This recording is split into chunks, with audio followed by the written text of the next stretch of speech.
This is Keep On Cooking, a podcast for people who love cookbooks and want to know more about the authors. It's also a great place to get a weekly dose of culinary inspiration to keep things pumping in the kitchen. So grab a cookbook and keep on cooking.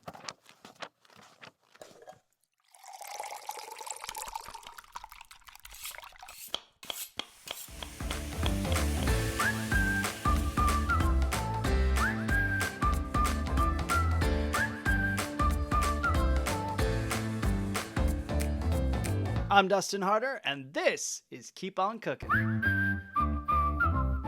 Hello, and welcome to Keep On Cooking, the only podcast dedicated to plant-based cookbooks. I'm your host, Dustin Harder, and he's the lion, the witch, and the wardrobe. It's my husband and podcast do-si-do partner in crime, David Rossetti. How are you, my love? I'm great. What do you think I am today? Am I the lion, the witch, or the witch. Oh, how dare! No, you're the wardrobe, darling. I'll be the witch. I'll be Galinda. You're all three. You're all three. Or all three Dalinda. rolled into one. Oh, thank you. Yeah, baby. Yeah, baby. How are you? I'm great. You've been nurse extraordinaire, nursing me back to health. I had a major dental surgery done, so I've been on a soft diet. So soft. So soft, which for somebody who is a food professional is a nightmare. That's hard. That's hard. I can't test any recipes or do And for anything. 2 weeks, so it's like But a we've- long time. We've made the most of it. You bought me those delicious little pureed mango pouches I've been noshing on, which I think maybe you bought more for yourself than me, but I do love them. They're very comforting. But Lots of smoothies. Lots of green smoothies. a big old thing, basically a bucket of potato flakes. I to mean, make, legit, just to make mashed potatoes potatoes. whenever I want them. But I also of course, me being me, I roasted a bunch of potatoes and made the loaded baked potato soup from my epic vegan cookbook, which is so the glad. best potato The soup soft diet has been really great for me ever. as well. I mean, truly, I can't just let it go down with dehydrated mashed potatoes. No. I'm like, no, we'll be making the loaded They're baked good in a potato pinch. soup. You know, Yeah. if you don't want to roast Oh, potatoes. yeah. And they've been great because I have been making I was allowed to have rice. So I've been making this delicious little Mexi bowl with some Spanish rice and refried beans and the mashed potatoes. I'll put those in there quick because I'm like, oh, it's another soft thing to have in there. And guacamole. Little guacamole, a little taco sauce. It's very good, very delicious. So I've been eating great, even though I've been on a soft diet. But enough about me and my soft diet. I know everyone really Such an cares. old person podcast. I know, right? I ate potatoes. Yep, today, I've been gumming on these things. Listen, I've been chatting with today's guest for over a year trying to get him on the podcast. He is a busy, busy fella, and I absolutely adore him. It's the Thunder from Down Under. It's Zacchary Bird is on the podcast today. You do love some Zacchary Bird. I do. And for good reason. He is hysterical. Yes. He is a vegan cookbook author, recipe developer, and social media personality living in Melbourne, Australia. David's from Melbourne, Florida, and I always like to be. He's from Melbourne, and I'm like, not that fancy, not that fancy at all. Yeah. His first cookbook, Vegan Junk Food, a Down and Dirty Cookbook, was released September 2020, and his follow-up cookbook, The Vegan Butcher, was released November 2021, and has been announced the winner of PETA's Best Vegan Cookbook of 2021. His newest book, The Vegan Baker, The Ultimate Guide to Plant-Based Breads, Pastries, Cookies, Slices, and More, just came out last month, and it is a hefty collection of a variety of baked goods. As a food writer, Zach has had recipes, ingredient guides, and features have been published in both print and online, including but not limited to Women's Weekly, Elle Magazine, Vogue, Good Food, Veg News, The Guardian, The Big Issue, Vegan Food and Living, and many, many more. Zacchary is also featured on season 1 of Channel 10's Freshly Picked, presenting plant-based recipes such as lox and schmear bagels and his signature southern fried drumsticks. Zacchary is an Australian food festival favorite, combining his comedic stylings and exciting food concepts for live content both in person and online. I bet at festivals he is a fun one to be watching do a cooking demo. For sure. I should probably look that up on YouTube. I'm sure there's something. You know, so there's a lot of Greek influence in this book, and I will be transparent for the listeners. Sometimes I'm doing the research for these books and I gravitate towards words that I know because I want to put an episode together for you. And I also want to be just real about what makes sense to me and what I can pronounce quick. And I'm writing an episode quickly, trying to do, in this case, we had a whole schedule thing. His Friday is our Thursday. He thought he was scheduled for Friday, but he was scheduled for the US Friday. So suddenly I was putting him on my Thursday to make a long story short when it was supposed to be the next day. So I was rushing to get the episode done. It was done. I was just getting fine touches on it, fine tuning, if you will. And I had to put his interview on a day that I had 2 other interviews. So I was pulling words that I knew from the book. And in the middle of this interview, you're going to hear it. He's like, I noticed you're straying away from all the Greek influenced recipes. Like, he calls me out on it. And I'm like, buddy, I'm trying to go with what I can pronounce right now. I'm being a little fast and furious is the situation. But there is such a wide variety of recipes in here. And we talk about all of them. We do get into it, because then I was like, you want to talk about it? Shout it out, Zachary. Come on. So it was a blast. I had such a blast with this interview. And, Zach also runs cooking classes across Australia, which I highly suggest you seek out, with themes such as deep fried, comfort food, and the ever popular Greekish. There we go. In former lives, he had his own vegan ice cream pop-up store called Nice Creamery, which we get into, and worked as a vegan private chef and caterer. Now he publishes his recipes so you can do all the work instead, which I love that he says. Here to talk about his brand new cookbook, The Vegan Baker, the ultimate guide to plant-based breads, pastries, cookies, slices, and more, it's Zacchary Bird. He's a vegan cookbook author, recipe developer, and social media personality, and he's not here for a long time, but he's here for a good time. Please welcome to the podcast the fiercely talented and ridiculously funny Zacchary Bird. Welcome, my friend. Woo! It is a real delight to be here. I'm so happy you're here. We're going to start with your icebreaker question. Can you describe a favorite outfit you have in rotation recently, or even if it's a favorite t-shirt, anything like that, something like a piece of clothing where often you're like, oh, I want to wear that, but I already wore it twice this week. I can't wear it again. I am a bit of a Simpsons character when it comes to clothing, where I'm just like, that shirt for this year, and we'll review that next year. But no, I've just come back from Europe, where I've discovered all these cool, like, alternative leathers.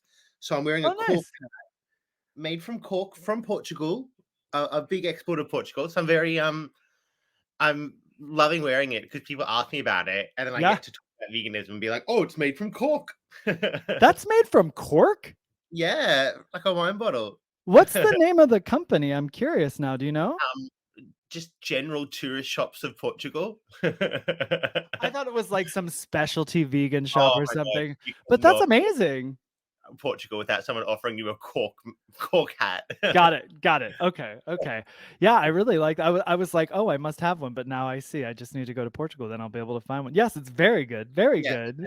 Mine is, summer is. I guess it didn't just end, but I guess like I had this tank top and this pair of like short shorts I was wearing all summer that I already missed. So I'm excited for the weather to turn to warm again, so I can wear those again. Your fashion moment. That was the only moment, yes, because I'm like t-shirt, jeans, like what's happening? Let's keep it simple. But that particular tank top and shorts I was getting into this summer. Yeah. Every chance I got. Well, it's a pleasure to finally have you on the podcast, and I've been a big fan of your Instagram, and it always has me laughing. You're just always, you're hitting points on there, but you're also keeping me laughing, which I enjoy. And then you've got your books. You're a talented recipe developer, having worked with some great brands. And your first book, Vegan Junk Food, a down and dirty cookbook, was released in September 2020. I actually did an episode dedicated to that, everyone. So you can check it out. It's episode 77 if you all want to hear more about that book. And then your follow-up cookbook, The Vegan Butcher, was released November 2021, has been announced the winner of PETA's Best Vegan Cookbook of 2021. And then today we're here to talk about your brand new cookbook, The Vegan Baker, the ultimate guide to plant-based breads, pastries, cookies, slices, and more. But before we dive into that, can you tell us a bit about, listen, holding that book up, the gorgeous book. And also, can I tell you how obsessed I am with these? Was that your idea? It was not. I walked in and my publisher was like, we've got trans celebratory bookmarks in the book. I was like, amazing. It is so, just to have the bookmarks built into a cookbook I'm like, this is incredible. Are you kidding me? So for everyone who can't see us, who's listening, there's these bookmarks built into the book so you can actually mark your favorite recipes to go back. I love when I give the book as a gift. It's lovely. You write your little message, but then you can pinpoint like, hey, make sure you check out this recipe first. Oh, that's very good. I never thought about that.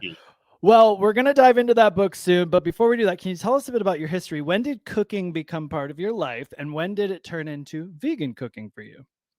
That question has one and the same answer from me. I went vegan, and that's kind of was my catalyst to being like, "Oh, food's not really as delicious as I remember anymore." So I'm going to have to learn some skills to bridge the gap now. So they all happened at once. And I had to learn how to cook, and then other people wanted to grab some of the recipes I was cooking, and it has very slowly over 10 years evolved into what you see today. Yes, yes. I mean, that's kind of so when you were a kid, were you into cooking at all? Like casually, Um, does that maybe a not little, not at not all? as in the way that it is my full personality trait these days. Sure, Nothing like that. I enjoyed a bit of a making a cookie for a sure. fundraiser kind of vibe, but no, I didn't have any passion for it. And I think Yeah, a lot of that is just being like I was like a little vegetarian eating cheese pizza, and sure, there was nothing to invite creativity. If I wanted sure. food, I could get it from the supermarket. Every restaurant catered for me. So I'm not thanking the lack of options of veganism for pushing me where I am, but it Right. has forced a lot of people like me to level up and get a skill. Yeah, it's actually the same for me. I was not into cooking like this until I went vegan. And then it just became exciting. And also the recreation of things. I'm like, what can I recreate? Like, what is the thing Yeah. I'm missing? And what is someone, or better yet, and maybe same for you. Like if someone says, well, I can never have this again, you're like, oh, that's so untrue. Let me Oh, just give you these what three would recipes that I be? have. Yeah, yeah, yeah. Exactly. Yep. So that totally 100. makes sense. And Yeah. I don't know if there is I'm sure someone with a psychology degree could unpack this further, but perhaps, there was some like guilt I had before I went vegan that I didn't quite understand, where I just didn't have that celebratory feeling towards food, where it's just like food is the Sure. thing I eat at the end of the day and maybe at the start of the day. And once I went vegan, I was like, oh, this is really yummy, and I don't feel bad. Yeah. Yeah. Yeah. That is kind of the amazing part, right? Did you say vegetarian? Were you vegetarian for a long time before you went vegan? Yeah, yeah, I was one Okay. of those not life, but a long time vegetarian before Yeah. I jump further. Well, and I love that you said the cheese pizza because I'm thinking vegetarians. It was like French fries and cheese pizza. Basically, we're like you can always order the French fries. You can always get yourself a cheese pizza. There's always, I would have eaten more animal products as a vegetarian than as a meat eater, because especially 10 years ago, yeah, still today, I look at a vegetarian option on a menu and it's like gorgonzola with yep. mozzarella stuffed with some feta, and it's like, you guys know there are other ingredients. That is so true, though. You're so right. Also, too, when I see a bunch of vegetarian options, I'm like, just make it vegan already. Like, just go the step further. Like, why are we You need wasting our time at this point? cheese today. Like, Yeah, it's just swap it bananas. Yeah, out. Take it out. just take it out. Take it out. It's fine. I have a game I play in Melbourne where, if when you've got a menu and there's a little code of like V for vegetarian, VG for vegan. There are Hmm. so many places that have VG for vegan and they don't have anything on the menu with that code on it. And they've got 7 vegetarian thing, and they've put the code there so they acknowledge they know the word vegan. Yeah. And then you read the whole menu to realize I can't eat today. Yep. Yeah, yeah, and then you're confused too. You're like, I've even had. We were just on vacation, and it was this whole menu had the same thing, and we asked the server, we're like, so what are the Yeah, like, where vegan options then, since you're have to apply to something, listing? right? And he literally was like, well, there's this rice there, and I was like, okay. I was like, so what else? If we felt we needed an icon to tell us there were vegan options, what are we putting that icon with besides on the bottom of the menu? The only vegan icon you should look out for is me. Yes, yes, that's exactly right. Iconic, darling. Well, when you went vegan, do you remember? So you went vegan, you started cooking, you got really into it. What was there a cookbook that resonated with you the most? Do you have like a favorite first vegan cookbook that you had? That is I've never had that question. And I love it. I remember, so my partner at the time and I went vegan on the same day at the same time, and he purchased me Miyoko Skinner's um artisanal cheese cookbook. Do you know it? I do. Oh yes, yes, It yes, is yes. one of the original Bibles, and Yeah. like um it's inspired so much of who I've become, where I was like, oh my god, you can find a topic and just dedicate yourself to veganizing it and sharing it with the world. Yeah. And little me's of the world froth for it. So that book definitely changed my life. It also holds the one recipe that's ever beaten me in my whole life. There's only one thing I can't do, and it's Miyoko Skinner's Rejuvelac. Listen, so I hear you on that. We can't do it because you don't like the smell of it, or can't do it because is that why, or you just like The amount haven't? of testing, I asked it up every time. And the thing about, if you don't know what the recipe is, readers at home, is it's rotten water. Basically, Basically, you're fermenting, like you're activating grains or whatever to make a live water. yeah, It takes a week, and when you screw it up, you've just made a thing of rotten water that took you 1 full week to make. absolutely.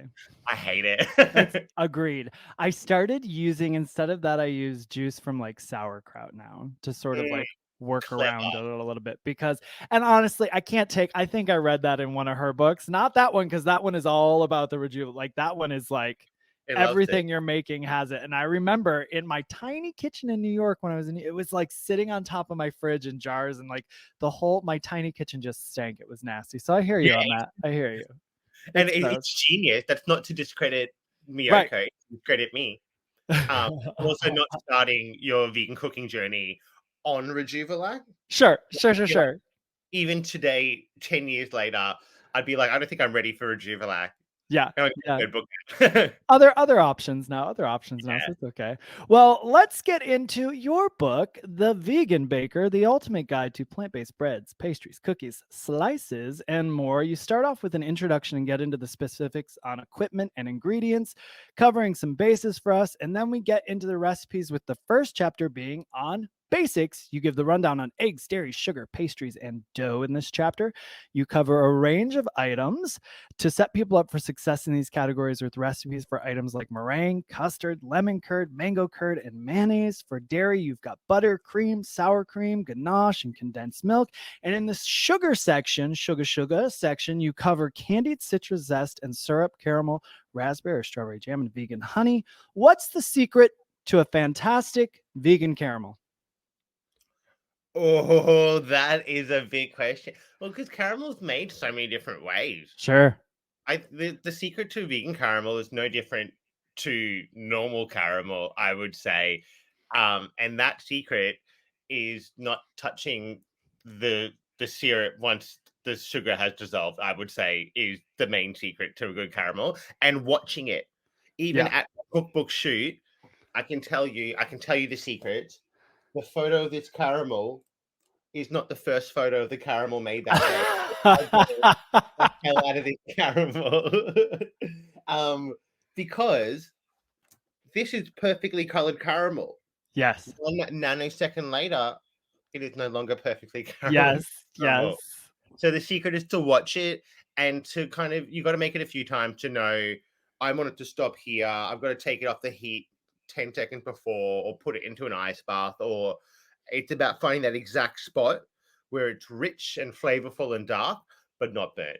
Yeah, that makes sense. I think that's actually a good tip in general when it comes to baking. You're saying you make it a couple times. If it's not a success, you're starting to learn sort of the nuances of it to like come back and hone it in again. You've written this great recipe for people, but just because if it's a matter of like fine tuning it, it sounds like. Oh, you to your point, especially with baking, like you are never going to make the perfect. Well, you might make a few cookies perfect off the bat, Sure. but like croissant, even with the perfect recipe, it's going to take you 4 goes because we don't know where your altitude's at. Your oven might run different temperature. Is it winter where you are? Because I might have written the book where it's summer, so you're going to have to adjust rising times, and then maybe your milk has 1% more protein than the one I use. So these are all normal variables, but it's why you trust an author, but you also don't go, oh, exactly as this is written. You need to learn and adapt to your kitchen, which is why Adapt to where you are. science. Yeah, baking is a science, and hot tip, everybody, get a little thermometer for your oven. It'll help you out so you can like check out your settings and see where everything's at and calibrate, My number one tip is no temperatures. Like I've got a little gun to learn my oil temperature, Mm, oven thermometer, freezer thermometer, the little candy one. The amount of skills that you open up in the kitchen the second you get a thermometer, for example, a yes. $5 candy thermometer means you can make all these caramels and jams with precision. Yeah. You can also deep fry as soon Yeah. as you get a $5 thermometer. So Hmm. it does open up if you can be confident on what temperature you're cooking at, Where you have to be at. you can do a lot more in your kitchen. Yeah, that makes so much sense. Well, we move into pastries. You cover short crust pastry, pie crust, phyllo pastry, laminating dough, puff pastry, and rough pastry. And that takes us into the dough section with specifics on kneading, yeast, and leavening, and even sourdough starter. And that brings us to savory bread. Zach, when you were writing this book, what is a savory bread that you absolutely knew had to be in this chapter? Oh, this whole book exists because of my focaccia recipe. Literally, every book I write starts with one popular recipe, and then my publisher being like, "Do we want to monetize that?" And the focaccia from Savory Breads is the reason the baker exists. I love that. And there's potato in the focaccia bread, right? Yes, yes. Yes, very I've good. made I've tested everything in this book, but I've made that focaccia minimum 100 times. So it is perfected. And the potato makes the dough. I'm a big proponent of potato in dough. It is a miracle. It makes things softer, but it Mhm. also, because it increases the moisture of dough, it means whatever has potato in it lasts longer. So I it won't go stale as quick. absolutely, and I'm a fan of potato in anything, so put it in bread. Exactly. Bread and potato, like, I mean, it's just like, I'm on board It's 100%. in the donut chapter, there's a potato-based donut, and when I was researching, like the first donut shops in the US were made from potatoes. Oh, It's fun. wow. Yeah. So potato in doughs is very normal, and it's something that's been around for a long time. We just forgot. Which donut has the potato in it? It's actually called potato donut. Oh, there we go. There we go. Straight up. I won't forget that. I'll see it right when I get to Yeah, the yeah. page. I love Definitely that. try it. And if you got leftover mashed potato, donuts and focaccia. Where am I on camera? There you go. And if someone's out there stressing about making potatoes, you could also just do a quick instant vegan mashed potato if you're in like a super pinch, if you need to like really do a hack and cut a corner. Other recipes in the savory breads, we got the sourdough loaf, sourdough olive demi baguettes, 10th circle loaf. We've got that delicious focaccia we talked about. I think I saw you doing a morning special with that focaccia. Everyone That seemed, has been televised multiple yes, times. It is very yes. It should be called the famous focaccia ultimately. yeah. No, because I have a problem with the amount of like I challenge you to Google a lasagna recipe without someone calling it my famous lasagna recipe. And if I've never bloody heard of it, then you don't get to call it I'm that. I'm feeling very attacked right now, Zach. In my second book, no, I called it the almost famous buffalo chicken lasagna. I do like that. Almost No, I famous for that like reason, though. I was like, nobody knows of this lasagna except me. I think it should be famous, so I'm gonna call it the almost famous no, I buffalo adore chicken lasagna. I'm also projecting because when I started writing recipes, I was like, "Oh, I don't think I can call these 7 recipes the best ever because now that best ever contradicts the other best Sure, ever." And I sure. was like, "Oh, no, there's no graduating system of You what can is the real best." start numbering them. This is the fifth best. Blah blah The blah blah blah. 11th best Yes. focaccia recipe on my blog Yep. right now. Exactly, exactly. Then people will know they'll know which order to start from then at least. This is true. So many good things in here. I mean, you got garlic naan, crumpets, pretzels, bagels, English muffin, toasting loaf, just really, really great stuff in So this many of these chapter. are very, naturally vegan as well. So this Mhm. is probably the easiest wasn't the easiest chapter to make because it's sourdough, but it Sure. was the easiest to Perfect. veganize just because this, bread is traditionally vegan until Right. we start getting into enriched dough. So, this is not the most groundbreaking chapter, but it's one of the most delicious. But it breaks the book open and everyone loves bread, and that takes us into the next chapter, which is sweetbreads. And Now I'll we're be getting real, I buy bananas and forget about them, and so I'm quick to make some banana bread, and I have my own recipe, and I think even my last book had a recipe, but I was looking at some bananas on my counter. I'd just gotten this book in the mail, and I was like, I bet maybe there's one in here, just maybe. Zach, this is the most delicious banana bread I've ever made in my entire life in this book. I was like, what the? It was like moist and fluffy at the same time, perfect like balance of sweet in it too. I'm like, I'm never going back to my recipe for banana bread. I'm just going to be making yours. Hard writing recipes, and you try someone else's, and you're like, oh, I've just invalidated a lot of my own work. Oh. And I'm like, I'm sorry to everyone. You should just really make the one in. I retract, like you open the newspaper when they have the retraction, and it's like Zacchary Bird says, "Do not put one banana in." He's tried Dustin's, and he reckons it should be two. That's exactly right. That's exactly right. My husband too was also a big fan of it. He was like, "Oh, how did this happen? What is?" And I was like, "I won't make mine anymore. Don't worry." What are a couple of your favorite sweetbreads in this chapter? Great question. Look, I'm a big muffin boy. I really like the jumbo blueberry muffin because when I was writing it, I was like, there's a lot of lovely muffin recipes on the internet, but there's a big disparity between the kind of muffin that you find in a recipe on the internet and a cafe muffin. Like you've got a big cafe muffin, those big boy ones, And I was like, that's what I want out of a muffin. So I really like that one because I think I write in there, it's like a full-fledged cafe muffin. Do you use a larger tin for it then to make like a large muffin tin for it? I think I just overfill it. I just fill it like Beautiful. insanely, and I've just tweaked the recipe so that it cooks fully in that volume. Yep. But it's perfect. I think it's like half frozen blueberries, half non-frozen. So like there's some textural differences. And my secret, are you ready? There's a book called The Flavor Thesaurus that I love. And in it I learned I have it. that blueberries and coriander seed share a lot of flavor compound. Look at So when that. I make muffins, I put a pinch of coriander seed in it. Very smart. I should open that book more often. Or like a blueberry. That's lovely. Oh, that book is sitting somewhere on one of my shelves collecting dust. Now I know why your banana bread is better. You don't need it. I stole the one tip that excited me, and I put it in my book.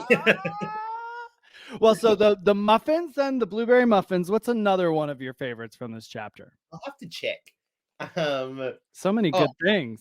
This bad boy, the wholemeal raisin cinnamon loaf is like, I don't know what you call it, fruit bread, fruit toast, raisin toast. Do you not have a version? I don't think so. Let me go to that page and look at it closer. Oh my god, like toastable bread with raisins studded throughout. Oh, like raisin bread, but you'd call it raisin toast after we toast it. Yeah. Okay. Yeah, I grew up eating raisin bread. Delicious. With some peanut butter? You ever put peanut butter on it? Sorry? Peanut butter on it? Toasted raisin bread with peanut butter? How dare you would never adulterate it. You would merely put fat, butter, margarine, and nothing else. Understood. My little like Aussie upbringing. Maybe. Understood.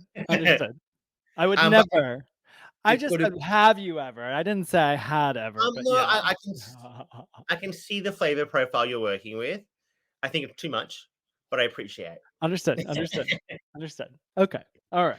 I think you've gotten a bit big for your britches, mate. Oh, all right. So don't take my advice on wholemeal cinnamon fruit loaf. Take my raisin toast and don't listen to don't listen to me. Don't listen to me. But so many great things in here. We've got the coconut scones too. I had my eyes on those, and orange and poppy seed muffins. I'm into that too. And I love like low waste is really, I don't want to say popular. It is popular, but it's a cool thing that we should all try to do. Absolutely, yeah. And I love that recipe because we make the candied citrus peel ourselves. So it's just like, zesting a citrus and then boiling it in sugar.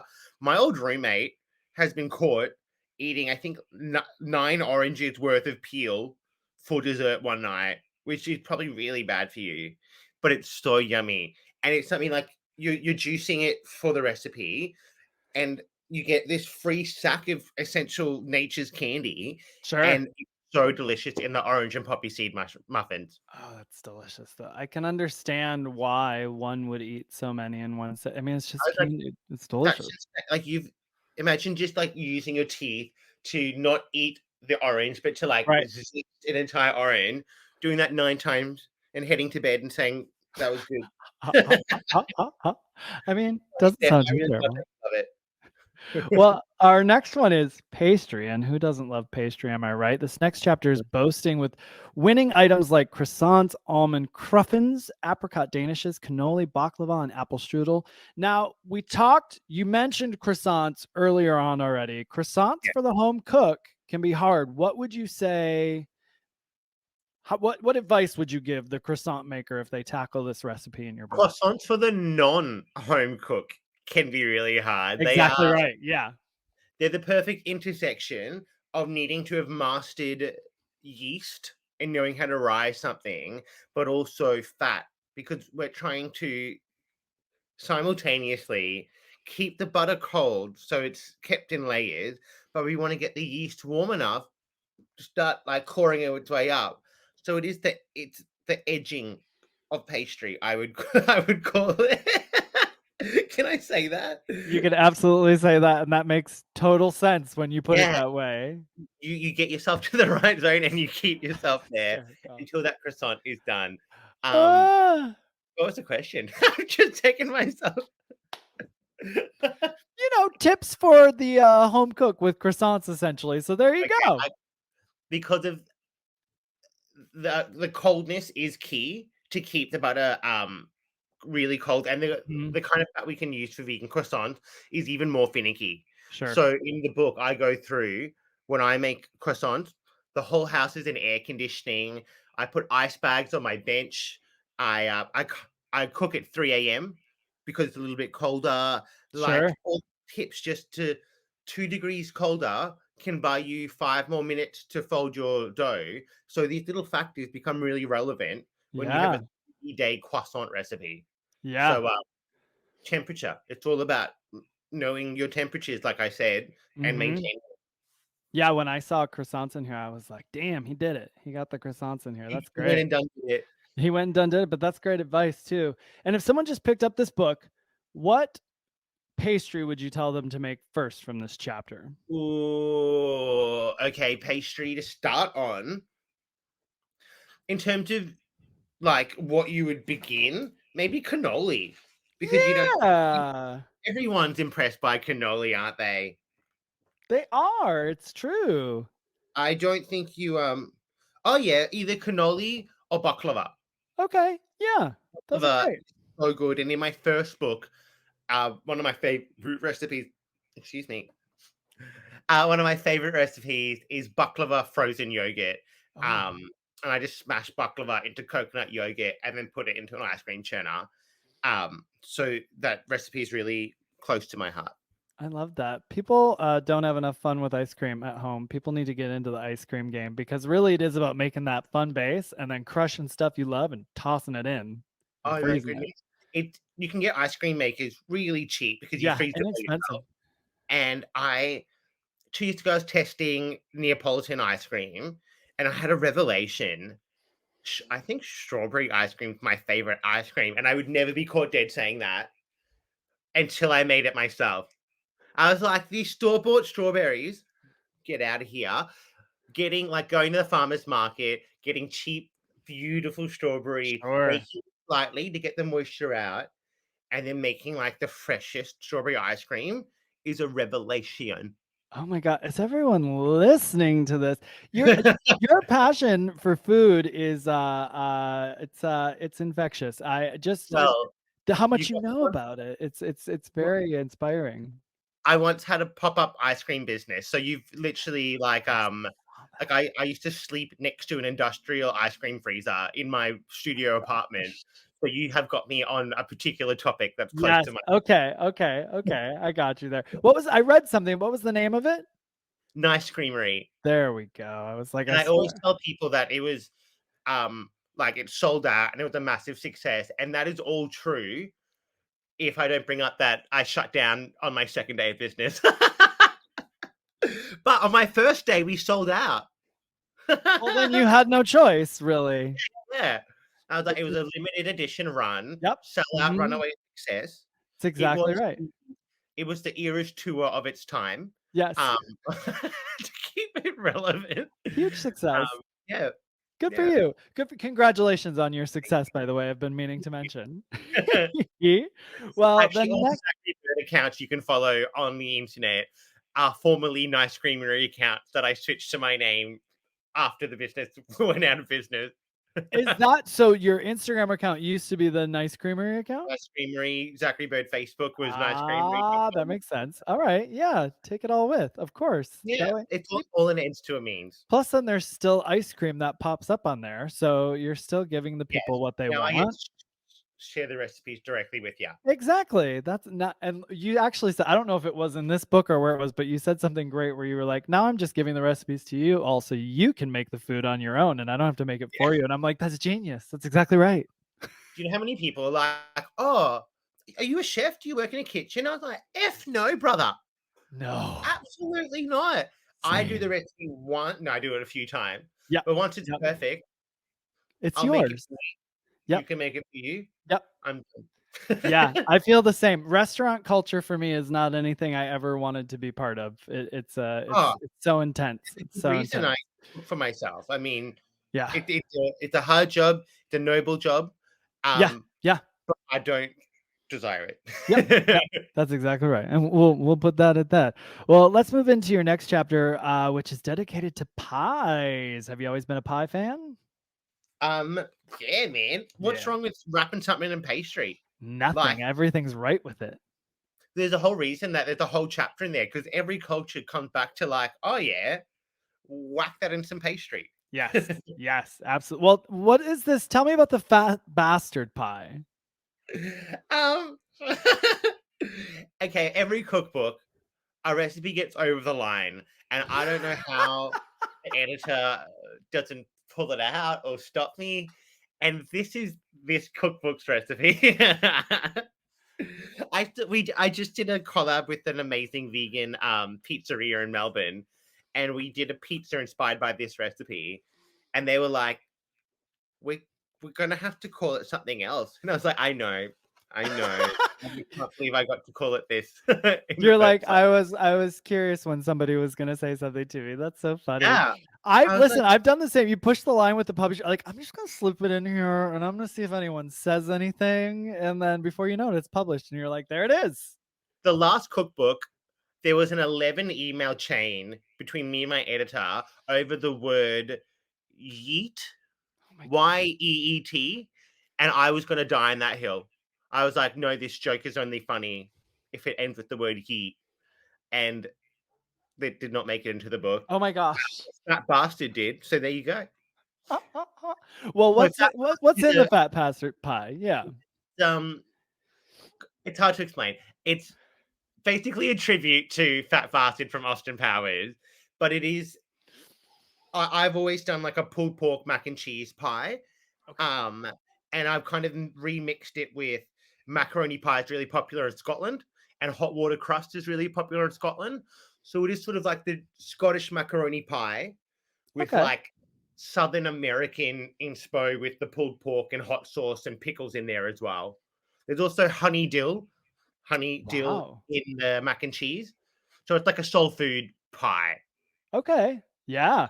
Yeah. It's I, got a the, my other cookbooks, I've had a lot of freedom to invent yeah. and kind of produce food that doesn't look like anyone else's. The baker is very much producing traditional, recognizable dishes. So I did kind of fight for a few things like this fat bastard pie to Sure. be like, I'm a vegan recipe writer. At the end of the day, we should be making shit up. Yeah, and it's your art, so you gotta be able to express it somewhere. I mean, Yeah. that's the creative part of it, right? I hear that for sure. And I'm certainly glad that you did. And I'm very much into this, speaking of like, this is more on the plain side here, but the rhubarb and strawberry ham pies in here. Rhubarb just has a special place for me. Is rhubarb big in Australia? Um, look, would anyone call rhubarb big? Like, are there mosh pits happening for rhubarb? I hate Are you so people much right lining now. up? Rhubarb craze has hit the nation. People are breaking into back gardens, ripping it out. Rude. Okay, so you're not wrong there, right? Now I just like I bring rhubarb up to so many people and they're like, "What are you talking about?" And I'm like, "How do you not love rhubarb?" Does it have the same? I would get it's like Nana's favorite. Like it's something like my Nana would make rhubarb related things, Uh-huh. and I don't think that has hit the next generation. Sure. That Sure. love. For me, yes, it was my mom, like in Michigan where I grew up. In our backyard, there were like a couple things of rhubarb that grew every year. And Yeah. now in New York and then in Atlanta where I'm at now, people are like, "Rhubarb?" And I was like, "It's delicious." Like we just need to Oh, find some. I can't find it anywhere where I want to get it though. it's a polarizing Yeah. fruit vegetable. What the hell is a rhubarb? Good question. Good question. Let's I put couldn't even fact tell you. checkers on it. Yeah. My Nana used to subscribe to the 70s school of hiding everything in jelly. You know that Yes. like she frothed for it, Yeah. and she used to hide like she'd serve savory jelly with pieces of rhubarb in it, but she wouldn't tell us what the pieces were until we'd eaten it. So my relationship with rhubarb has gone from like trauma mystery meat to now that my nana has passed, I'm like, it's my connection to her. Like she's rhubarb lady. Yeah. So this is actually a Oh, tribute to my nana's love of rhubarb, I want those right and now. it's amazing. These little hand pies with strawberries in there too, so simple to make, and they are an exciting little gift to your taste buds. Oh, I can't wait. I'm gonna make them. I'm definitely gonna make them whenever I And can it's find rhubarb again. rhubarb, strawberry jam. Actually, look at my own recipe. What bit of corn flour, but it's a very simple filling, Yeah. and the rhubarb and strawberries enough. Yes. Yes. And you've got fruit pies in this chapter. You've got meat pies and also mini lemon pies, a black forest pie, a pecan cookie pie, to name a few. Listeners, if you Mate, like you just skip pie, every Greek pie, but that's fine. It's a what kind raised. of pie? Tell us again. There's like 11 Greek pies in this book, and you wouldn't even mention one. How dare? Maybe because I didn't know how to pronounce it and I was nervous. Yeah, So actually, that'll do tell it. tell us about a couple then. I think the Greeks have mastered the art of the pie. We've got spanakopita, I also which is wasn't done yet, Zach, but that's fine. that's As you were. you didn't mention Galak de Burako from the last chapter. I'm just feeling disappointed. I need you to call this out then and mention them so we let people know That's of what's happening all of the amazing right variety that's in here. No, the spanakopita everyone knows spinach pie. Yeah. There's also kolokithopita, which is a zucchini pie. Um, I just love vegetable pies from Greece. You know, tangy, cheesy, lemony, with the celebration of a vegetable. And you're putting a lot of Rejuvelac into those cheesy ones, right? I Absolutely. maybe they are, and then I'm purchasing it and Yes, I'm yes. putting it Can you in. buy it? Can you buy the Rejuvelac? Oh God, no! Oh.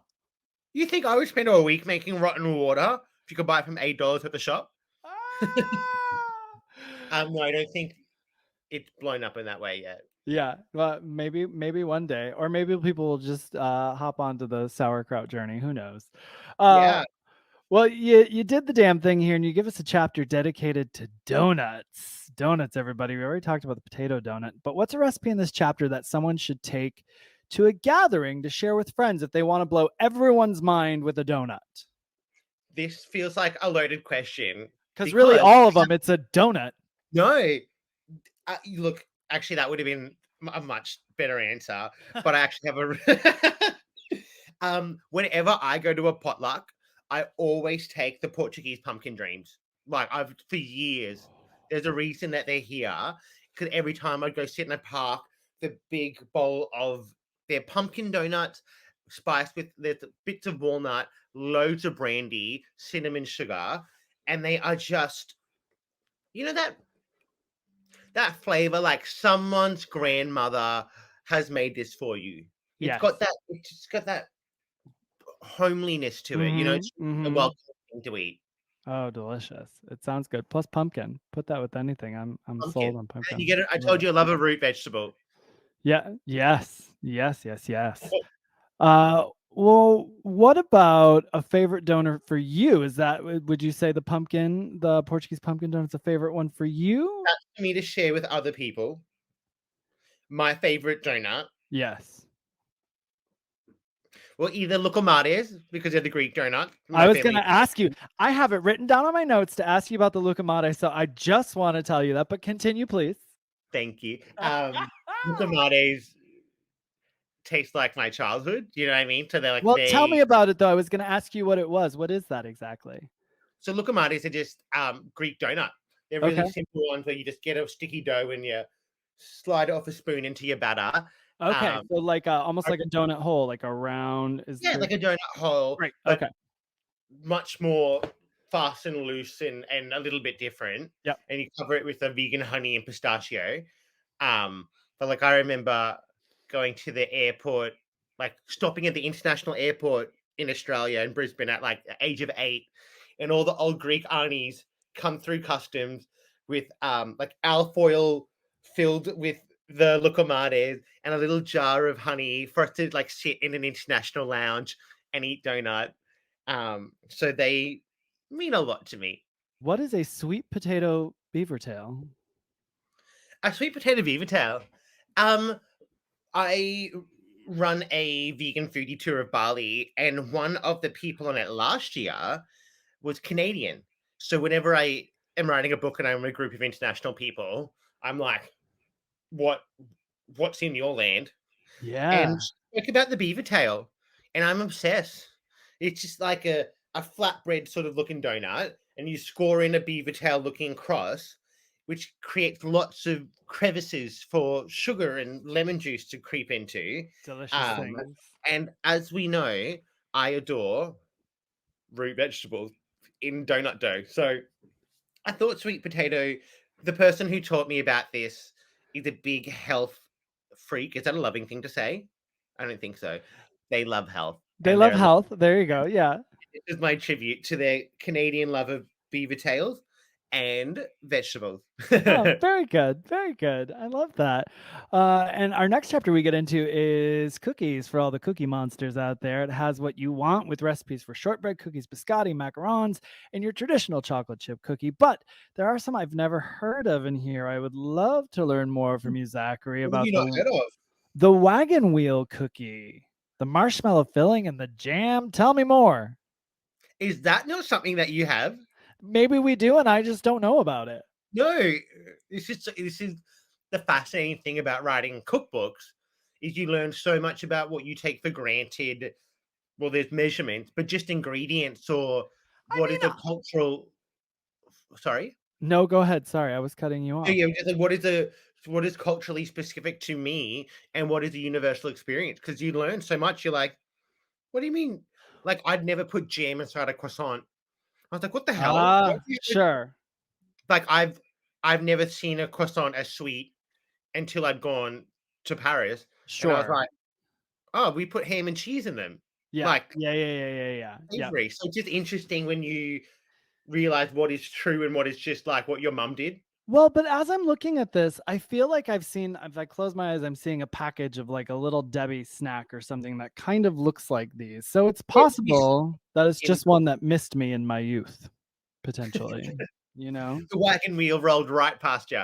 The wagon rode right past me, but it's got So, delicious. It's got the marshmallow and the jam, and then chocolate in here as well. What else yeah, in this cookie?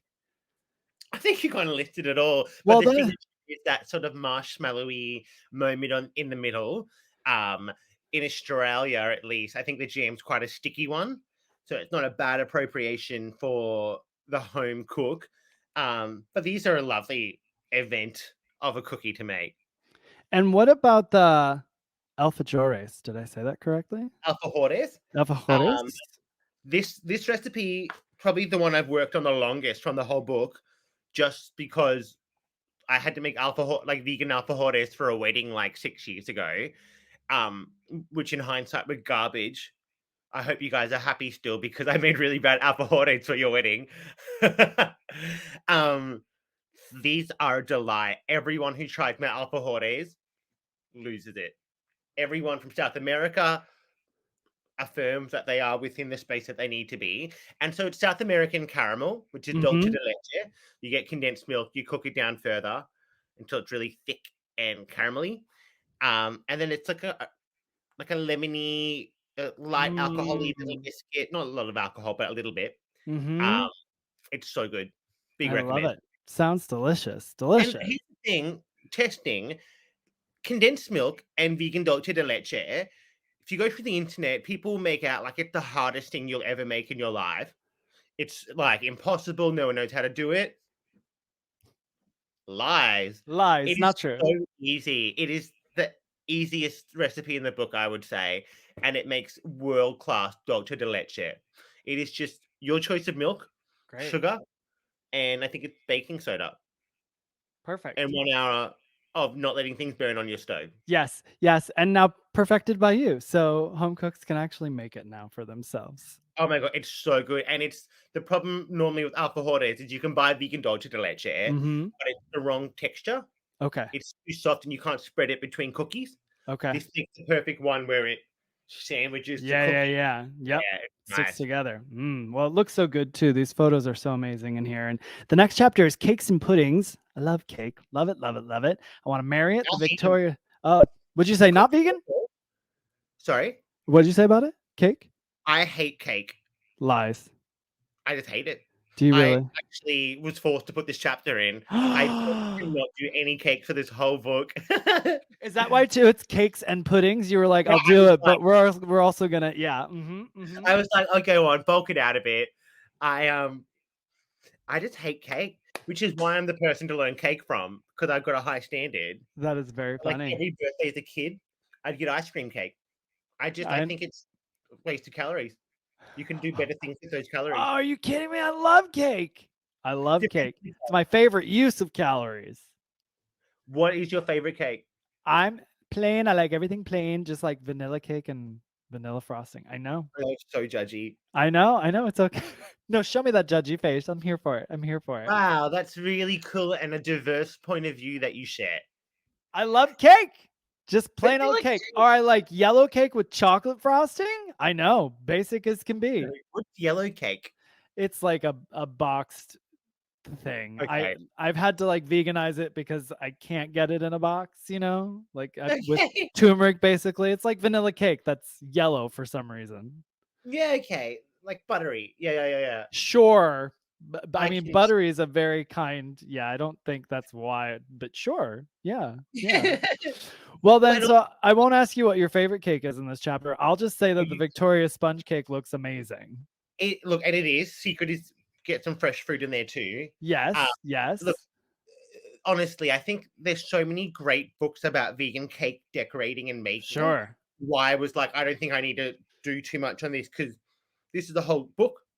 You know what I mean? We don't want, if I pick 12 random cakes, she'd be like, what about the Swedish princess, huh? Where's my hummingbird? Sure. So, actually, I've got a good friend, Sarah Kidd, who does the Vegan Cake Bible, and that book is available. So I was kind of like, leave let it to, yeah, that- that's good. That's good. And now you were like, I love that you said, I'll do cakes, but also puddings. So what is your favorite pudding in the chapter? Now I'm back on board. Rice pudding, baby.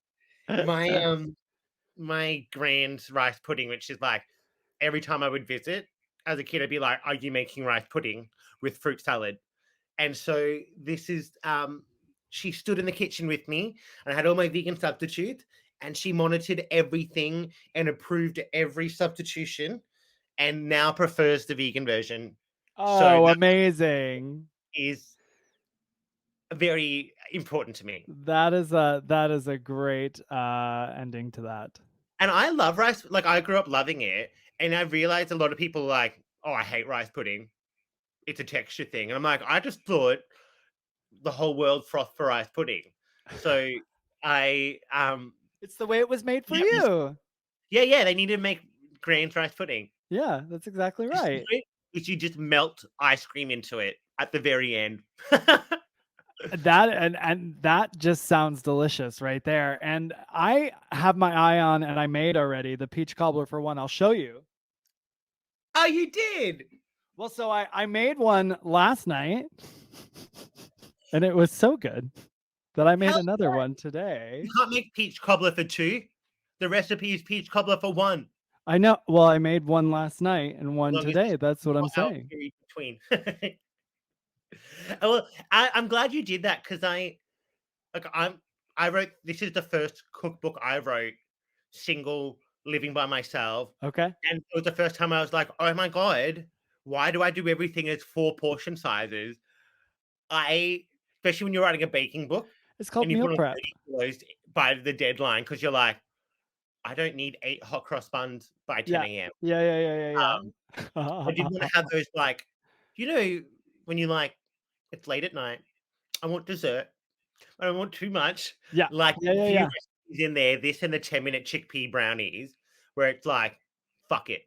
I Yeah. got 15 minutes of Go making for it. myself something exciting. Yeah, absolutely. I love that you put those in there. And for me, I've been obsessed lately with, I know you're going to hate this, but mug cakes. So, like, if I just Oh want, no, so when I what? saw that for the peach cobbler for one, you don't like cake. It's okay. But now we've Mug got the cake, mug cake is a brownie masquerading as true, a true, very And true. in this chapter, I have a microwave brownie, so I'm very much within this space.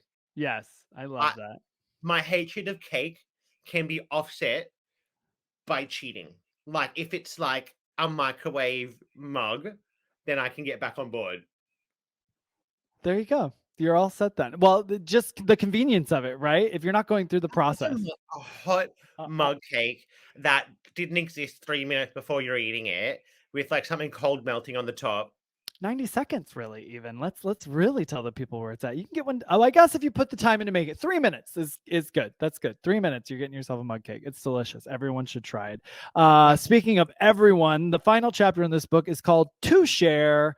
We got the roasted mushroom pide in here. A Turkish pizza flatbread looks absolutely marvelous, but that's not all. There's a few that I'm drawn to instantly, like the artichoke pesto phyllo tart, margarita pizzas, jalapeno cornbread, and pesto stuffed sourdough pull apart. The pampushki looks beautiful. I'd never heard of this until this book. Can you tell me what that is? Your pampushki looks beautiful. You look good. It's like a cue card off camera, seeking for the Beautiful. Well, I paused because I was like, pampushki, right? Did I say it right? pampushki. Yeah, There we go. That was the pause, really. I I'm not was like, Ukrainian, so this is third-hand knowledge, though. well, so tell me more about it, though. What is it? Pampushki is Ukrainian garlic rolls. So you serve it with borscht. It is one of the most delicious things in this book, and it is because it is aggressively garlicky. You make them into little buns, but I do something exciting in the book, and I spiral them up. So there's somewhere between like garlic rolls and garlic pull apart. Like, what do you call them? Garlic knots? Yeah. Yeah. Somewhere in the middle of that space. Yeah, this is definitely one of my favorite. Like, this is the one that I make for everyone, and they go make that again. Yeah.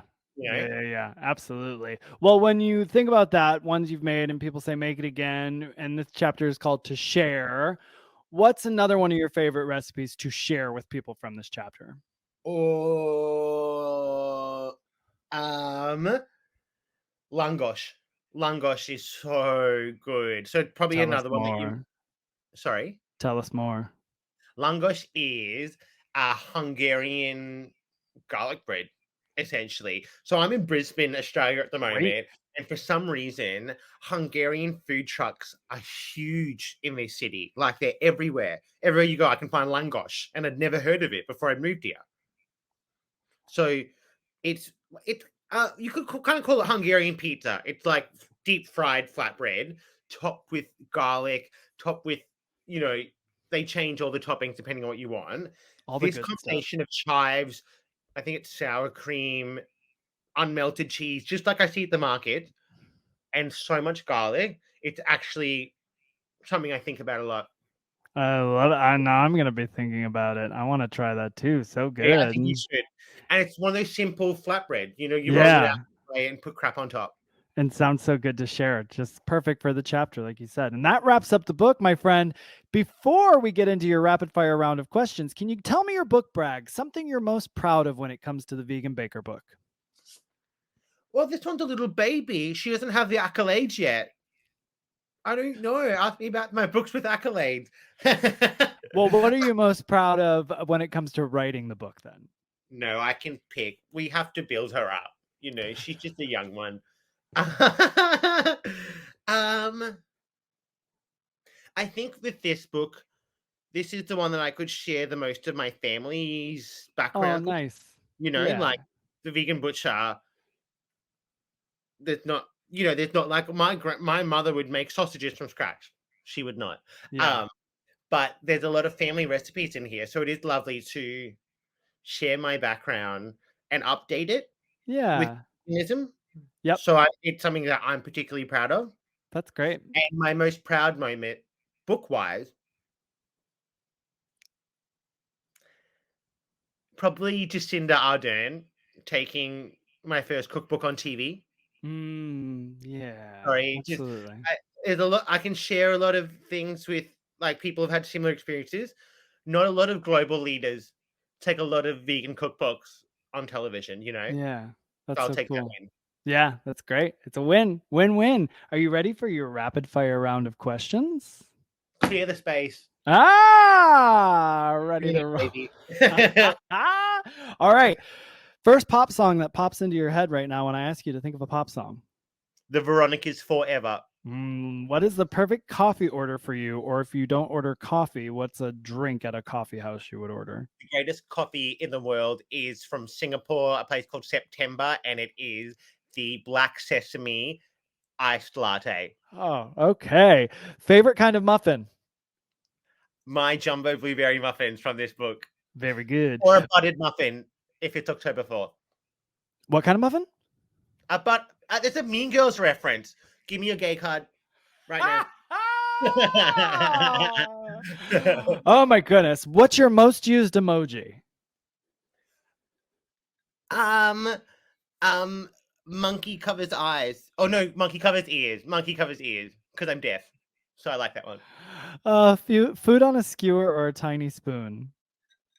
One more time. Food on a skewer or a tiny spoon? Food on a skewer or Yep. Chinese food. Tiny spoon. Oh, skewer. Always skewer. Yes. And what is something you love about Instagram?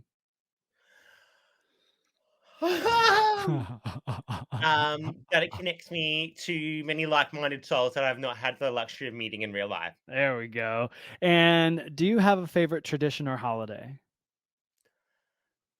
Traditional holiday. Gay Christmas, Halloween. Very good. Me too. Halloween's the best. What did you bake last? What did I bake? Yeah, the last thing you baked. It's called pan de Deus, God's bread.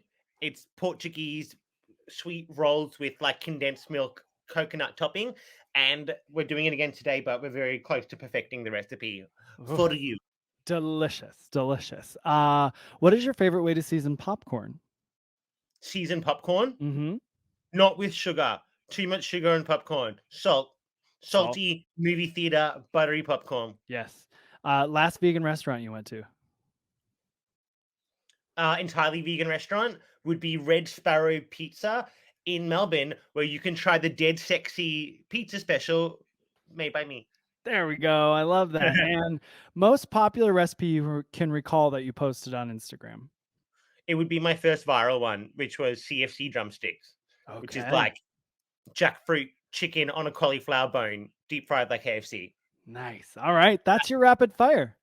That's my rapid fire. Yeah. Bam, bam, bam, bam. Well done. Well done. Zachary, please let everyone know where they can find you on social media and the internet, please.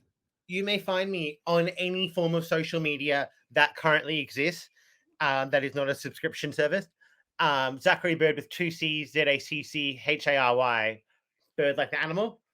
My website's got recipes. My Instagram has dances. My TikTok has a lot of hate comments, actually. My Facebook has sassiness.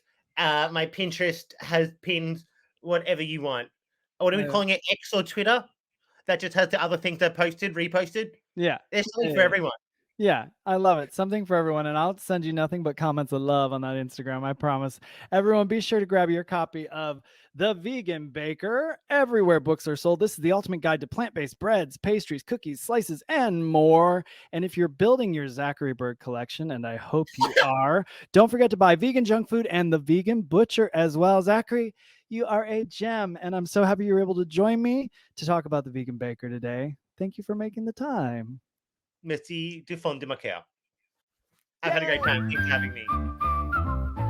Please do us a favor and rate, review, and or subscribe to this podcast anywhere you're listening to it. The reviews really do help, and we really appreciate it. Also, remember, you can follow the podcast on Instagram at Keep On Cookin' Pod. You can also follow me at The Dustin Harder, and you can check out my website for my books and the Vegan Roadie web series and anything else you're interested in at dustinharder.com. This has been a Muzzy Cat production.